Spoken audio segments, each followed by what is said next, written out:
Hello, Year 7. Welcome to the first lesson of our home learning programme. I hope you've all had a wonderful Christmas and that you are well rested. Our first lesson is what we call a plug the gap narrative, and that's because we're making a jump in time from William the Conqueror, who we looked at before Christmas, to King John. Now, there's many kings in between that point, so in our first lesson we're going to sort of tell the story of the bit in between. We're going to plug the gap. Okay, so that will be our challenge for today. So there's loads of exciting stories and events that happen in between William the Conqueror and the later king of King John, and that story in the middle is really exciting and cool, so I hope you're going to enjoy this. So the lesson title is How Do the Kings of 1087 to 1199 compare with each other? So that is the lesson title, which will need to be written in your book, underlined with the date. Okay, so this is essentially a story of the kings of this time. There's also some interesting information if you want to read the Did You Know box about the rather ghastly funeral of William the Conqueror. So if you could do that first, please write the title and the date in your book, underline with a ruler, please. And let's get started.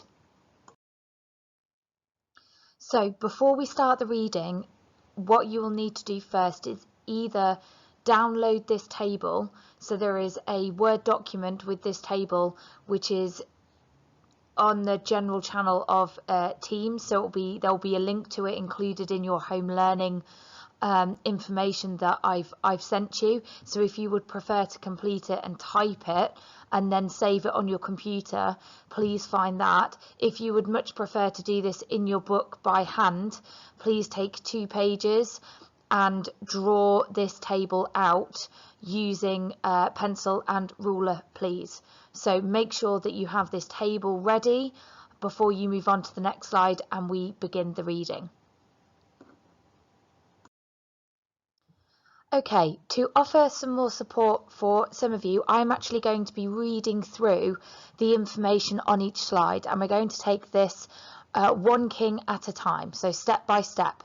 However, if some of you feel that you just want to read all of the kings and can complete the table and can just crack on, as it were, please do so. But there will be this option to listen to me read the slide and discuss it if you would find that helpful. So, William II. So after William the Conqueror's death, his eldest son actually inherits the family lands in Normandy in France, and it was his second son, William Rufus, who was crowned King of England in 1087. So that's almost the first unusual thing here. It isn't his eldest and heir to the throne that takes over England, it's actually his second son, William Rufus. So he becomes King of England, William II, and he made himself popular straight away by giving local areas money. People always love money. So he gave money to the poor and gave a lot of his father's wealth to the church. So he gave money to the poor and to the church. William II's court was very fancy and very different to the military style of his father's. To fund or to pay for the fashions and the big building projects, William needed money. So he found ways to tax the inheritance money from young barons. So the young barons are powerful and wealthy young men, and when they inherit some money, he essentially taxes that. He takes a portion of the money. But he also took away money for the Archbishop of Canterbury, because he didn't actually replace that position when the Archbishop of Canterbury died, so he saved a bit of money there. But when a new Archbishop of Canterbury was eventually appointed, he had to appoint someone eventually, they argued over money, resulting in William II asking his barons to decide whether he or the Pope should have more power. So this is the first conflict between the King of England and the head of the Catholic Church, the Pope, on who's more powerful. And that is going to be a theme as we move forward. But at this point, the English barons chose the King of England over Pope Urban II in Rome. They said to him, no, you are actually the most powerful person in this kingdom. So what we'll do now is we will pause or press pause at this point, have a reread or a re-listen to this information if you need, and then try and complete the William II section on the table. So here on this slide in the red, it just gives you an example of what this should look like when it is been completed. This is only partially completed, so it's only partly done, but it's done just to give you an idea of the sort of things you should be putting in the William II section. And so you can see here the writing in red will just give you an indication of the sort of things that you should be writing down.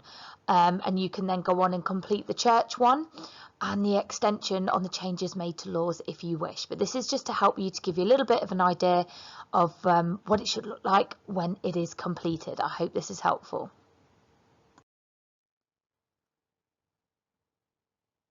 Henry I.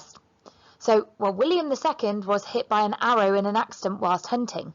And interestingly, his younger brother Henry apparently left his brother's dead body to rush to be crowned king. So he left him straight away, not really bothered about him, was more interested in being king.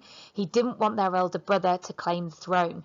So Henry is the younger brother of William II, who is then going to become King of England after his brother's accident hunting.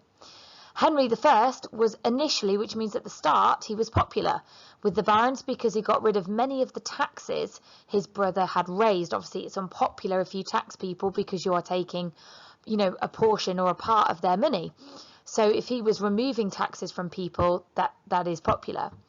But Henry I spent most of his reign abroad in France fighting, so he didn't spend a lot of time in England. Unfortunately, Henry I's only son and heir William, died in a shipwreck. It's quite a famous event in history that it was a crossing, it's known as the White Shipwreck, and many other people drowned. It's sort of this just awful, awful event that the king's only son and heir drowns, and Henry is supposed to have sort of collapsed when he found out the news. He was so distraught and upset because this did leave him with his only other legitimate child, which was a girl. Sorry, ladies, they didn't like us ruling at that time. So he only had his daughter Matilda as an heir to the throne. And again, this was the first time the Normans had been in this position. She was married to Geoffrey Plantagenet of Anjou, which is a southern area of France. And that family, the Anjou family, were actually rivals of the Normans, so she was almost a bit sort of married to the enemy. So this wasn't looking a good situation at all. So when Henry dies in 1135, we get the start of chaos, really, because the English barons didn't want the throne to be inherited by a woman, Matilda, even though she is actually the rightful heir. So the barons actually accept Henry II's cousin, Stephen's claim to the throne, but Matilda's not having that, and her husband promptly declare war, and this is the start of England's road to anarchy, to chaos, as Matilda and Stephen are going to fight over the throne after Henry's death. So if you press pause now and complete the section on Henry I in your table. The anarchy. Anarchy means chaos. So the 15 years of civil war that followed the death of Henry I is known as the anarchy. Now, this is a time when England was torn apart. The barons and bishops switched sides between Stephen and Matilda a few times. And it went on so long, Matilda eventually handed over the fighting to her own son, Henry of Anjou, who carried on the fight of his family's claim to the throne of England. So her son Henry marries a woman called Eleanor of Aquitaine, quite an heiress as well. And she, by the age of 30, had personally led troops on the Second Crusade. So she is a fantastic leader and powerful figure in her own right. And they together, Henry and Eleanor of Aquitaine, land a huge force of over 3,000 French knights in England in 1153 to really challenge for the throne. And Stephen at this point gives in. He's sort of overwhelmed by this and names Henry as his heir. So Stephen's compromise is, I'm on the throne now, can see that Henry and Eleanor are very powerful. So he says, will you agree that if you leave me on the throne for now, I will name you as my heir? And they agreed on that. Stephen dies the following year, so Henry II was crowned King of England in 1154. So almost huge family drama there that plays out over the course of 15 years, but a terrible, terrible time for ordinary people in England due to the instability.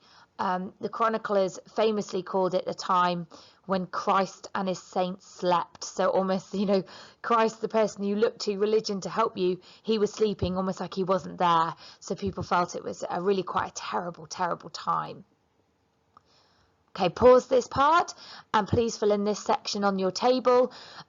For a number of sections there won't be anything to write because they're fighting so much they don't make many changes, but there are certainly some interesting facts to add down. Henry II. So the second King Henry had a temper, a colossal temper, which could swing between calm and rage in an instant. This was shown in his famous relationship with Thomas Becket, who was initially his best friend and his advisor. So Henry II asked Becket to take the very powerful position of Archbishop of Canterbury in 1162, hoping that he could have an ally in the church, so that would make his position as king stronger. They could almost work together. Becket did eventually agree, but to Henry's surprise, promised then to serve God over the king. Years of arguing followed this, again over the power of the church or the king to control. So who's more in control here? Is this religion? Is this the church? Or is it the king? Can the king control land, raise taxes, and put people on trial in church or royal court? So there's a struggle for power here between the church and the king. Eventually, Becket triggered Henry's temper by excommunicating from the church, which means like cutting them off, throwing them out of the church, which was serious at that time because everyone was religious. So he excommunicates all the bishops who had supported Henry during their argument, and Henry was furious. So this then led to 4 of Henry's knights, seeing how angry Henry was, thinking, well, he actually wants Becket dead. He wants him. He's supposed to have said, will anyone rid me of this troublesome priest? And then they interpreted or took that as, well, actually wants him dead then, and we could do that. We could kill him. So off they go. They travel to Canterbury Cathedral through the night, where they found Becket and brutally murder him. They kill him in the church, so actually inside the church. And imagine the dramatic scene, and kill him by actually slicing off the top of his head. So this is a gruesome, horrible scene and event. The whole of Europe was scandalized. His was a religious man slain and murdered in the most horrible way inside his own church. Incredible. And it was a great turning point in Henry's reign. So this really motivates him to recognize the power of the Catholic Church and the Pope, and he really then wants the forgiveness. He regrets it, the death of his friend, and it's what Henry II is really famously known for, is the murder of his friend Becket in the cathedral. So here is just a artist recreation of this infamous scene of the murder of Thomas Becket in the Canterbury Cathedral. And then on the picture on the right, there was once a huge shrine to Thomas Becket that pilgrims from all over the country came to visit. They felt it was a holy site. It was later destroyed, sadly, and so a single candle remains. But if you go round the corner, if you go down that area in the church and round the corner, is actually the scene of the murder itself. So I went there a couple of years ago. I got very excited at the scene, but it still marked the scene of the murder, but also the scene of the shrine of Thomas Becket. If you ever go to Canterbury or Canterbury Cathedral, you will hear a lot about this. And so that is how the church looks today. So whilst Henry II had been ruling, his wife had turned against him. So his wife was that Eleanor of Aquitaine. She turns against him and actually really begins to back or side with her own sons. So she plots revolts and rebellions against Henry in favour of their own sons. In the final years, Henry II tried to reform the justice courts by properly introducing trial by jury. That's something that we sort of take so for granted today, don't we? That if there is a crime, you will have a fair trial, and a jury will hear your case. You know, that was introduced by Henry II. But sadly, that isn't what people remember him for. They focus more on the scandal of Becket's death. Henry wanted his third son, John, to be his heir, but John sided actually with his elder brother, Richard, and rebelled against their father. This particularly Henry II found very hurtful. So Henry did name Richard as the next king just before his death in 1189. So huge family feuding and family drama there. So I forgot to mention on the last recording, so once after the previous slide on Henry II, hopefully you've paused and you've completed that section of the table. There's a little bit more to say on Henry II, so that might have taken a little bit longer, and that's absolutely fine. So finally, Richard I. So Richard I was delighted to be able to use his newfound power as king to fundraise for his crusades. So these were crusades and battles in the Holy Land where the Christian kings were fighting Muslims for control of the Holy Land, Jerusalem in particular. He couldn't actually speak English, and he returned to the country only once during his reign. So Richard I, also known as Richard the Lionheart, is one of our most famous kings with statues of him, and he's in many films, but actually he was more French, and he was hardly ever here. So that's what people forget about Richard I. He's really a kind of absent king. He's got high taxation as well, which is unpopular because he's fighting so many wars.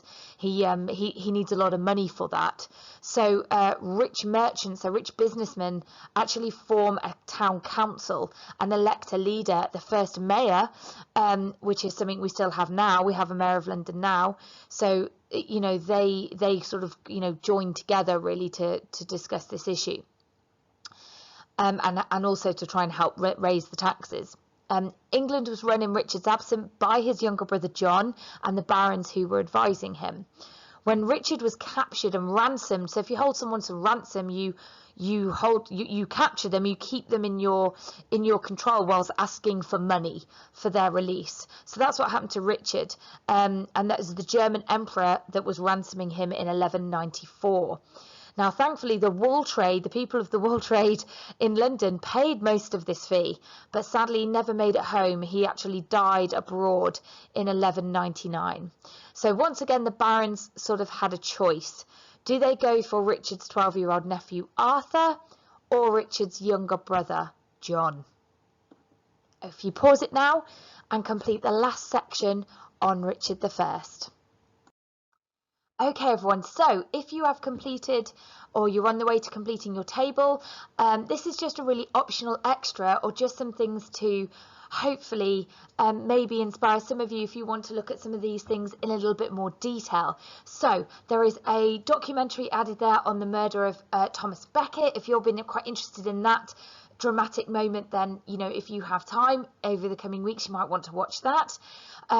If you see yourself as quite a feminist and you're interested in historical women, again, I would research Eleanor of Aquitaine, as she was actually married to the French and English king in her lifetime, and is a powerful figure in her own right.